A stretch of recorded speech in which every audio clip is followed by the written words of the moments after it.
Hello, this is the RPG Crawler, and welcome to another Indie Game Friday, where each week I take a look at an independent role-playing game. Now, every so often I take a break and look at some free/pay-what-you-want offerings from other sites, and this week I'm going to be taking a look at not one, but two RPG Lite/Near RPGs from the same developer, Crepecroop, which I'm probably mispronouncing completely. Both are available on itch.io, one of which can be played in one's browser. Since both are relatively quick, we're going to take a look at both of them in the same video, and it's probably going to be a short video at that. We'll start with Adiasis, which is a brief RPG, and I use the term loosely, although it has all the requisite components, with a level-up system, turn-based combat, all set in a very limited world with a very straightforward storyline. In it, a woman named Nia sets out to defeat evil and is joined by a somewhat clueless man named Noe. Together, they basically fight through whatever is in their way on the path to take out Adiasis. There's a little bit more in the way of storyline, and it can take less than an hour to complete. In fact, if you know what you're doing, you can probably knock it out in about 10 minutes or less. The game is very linear and mostly useful as a display of the mechanics and the graphics, which unfortunately weren't expanded upon, but would be a good base to do so if the developer ever wanted to pick it up. That having been said, the storyline can be a bit amusing, especially towards the end, and is worth a playthrough considering the cost or lack thereof. Characters are very basic. Each has a number of hit points representing health, skill points which are used to execute combat skills, attack value which can represent how much damage the character does with basic melee attacks, magic that shows how much they do with magical attacks, and finally defense that represents how much damage they take from attacks. Further, each character can level up after successful combats and increase their basic abilities and may unlock additional skills. Each of the two characters has their own set of skills that they can use in combat, and the party has a shared inventory of consumable items to use during combat. Combat itself is turn-based. Each character selects their moves in turn and may wait, make a basic attack, use an item, or use a skill. Attacks do damage based on the character's attack stat, and items are taken from a shared inventory, as I mentioned. Some items are consumable in that they, once used, just vanish, while some items are usable without limit and you can use them over and over again. Using a skill pops up another menu, which allows you to select the skill in question. Each skill tells you what it does, so you can page through them pretty easily. Nia's skills cost skill points to use, while Noe's skills cost hit points to use. After your characters take their turn, the enemy then takes its turn. Generally, this consists of one or more attacks directed at one or both of your characters. You are given a brief lead-up, and there is a dodge mechanic you can execute during this time, allowing you to attempt dodge with each character. Dodging only allows for a brief window in which the attack may pass through unhindered, and there is a recovery time thereafter, meaning that if your timing is off with a character targeted with multiple attacks, you can put off your dodge timing for the subsequent attacks as well.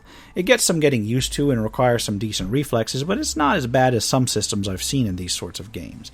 Each combat is treated as a standalone combat, with your hit points, skills, and so forth restored completely after the combat. Don't worry about using all your skill points to end it quickly, in other words.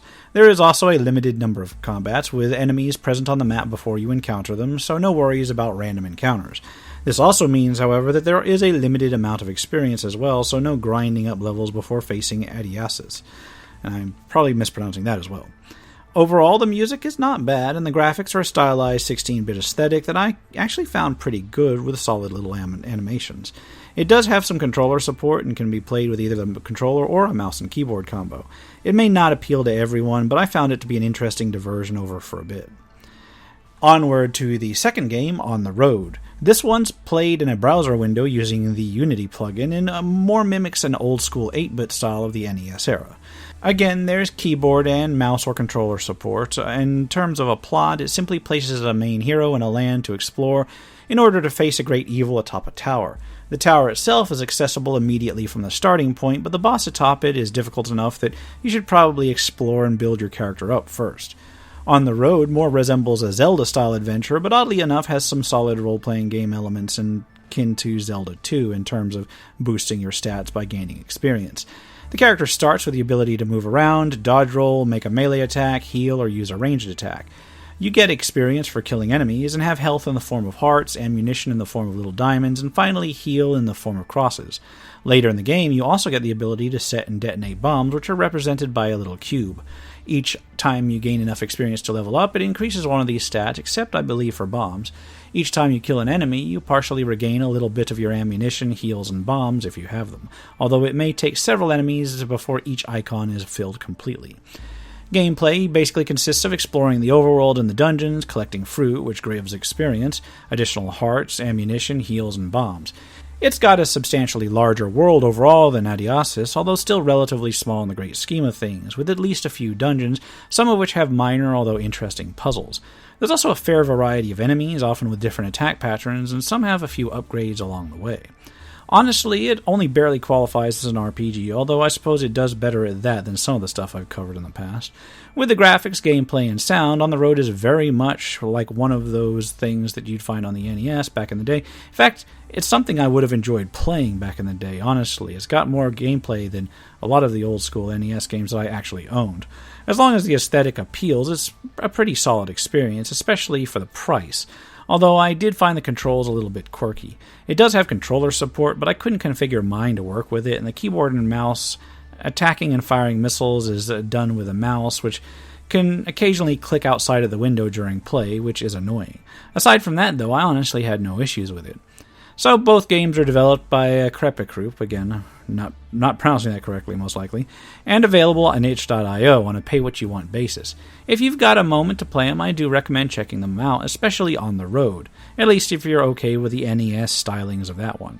Anyway, I'll wrap it up here, and next week I hope to get back to more proper, full-on RPGs, even if I have to go back into the archives and take a look at one that was released years ago. For now, this has been the RPG Crawler with Indie Game Friday. As always, I'll put links to where you can check these out in the description below. If you like what you've seen, remember to leave a like, comment if you got any feedback, and subscribe for more RPG content, both tabletop and computer. Until next time, take care and goodbye. And if you're still watching this far, I'd like to take a moment to thank those who have supported this channel via Patreon or direct donations throughout the years, without which this channel could not have lasted as long as it has. For those who are feeling particularly generous, you can still support my work through Patreon and now through Subscribestar as well, through the links in the description below.